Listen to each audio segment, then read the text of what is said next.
Price एक item की आप 20% से रिड्यूस करेंगे तो सेल X% से बढ़ जाएगी। अगर 25% इंक्रीज होता है उसके रेवेन्यू में तो बताना है कि X की वैल्यू क्या है। तो ये सक्सेसिव रिलेशनशिप होती है, क्योंकि जो प्राइस होता है into sale quantity is equal to sales revenue.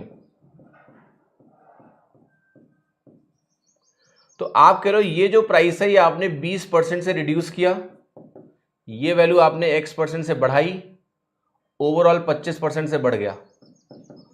तो अगर कोई भी क्वांटिटी दो क्वांटिटीज का प्रोडक्ट होती है तो ये जो 25% है वो इन दोनों के नेट सक्सेसिव परसेंटेज से मिलता है।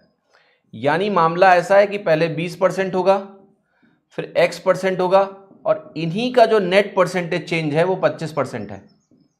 तो आगे क्या करना है, आप इसको बोलो 100 से 25% बढ़ाओगे तो फाइनली 125 हो जाएगा, लेकिन पहले 20% घट के 80 होगा। अब 80 को कितना परसेंट बढ़ाओगे 125 मिलेगा, यही हमारा आंसर है। ठीक है, तो आप कहोगे 80 से 45 ज्यादा होता है हमारा 125, तो 45/80 की परसेंटेज वैल्यू मुझे चाहिए। आप इसको सोच सकते हैं 40/80 प्लस 5/80, 5 से काटोगे आ जाएगा 1/16, तो 1/2 प्लस 1/16, ये वैल्यू होगी 50 प्लस 6.25, 56.25%। या फिर आप सीधा भी डिवाइड कर सकते हो, 45/8 को 5 से काटो, 5 9 45, 16 5 80, 9/16 कुछ लोगों को याद भी रहता है।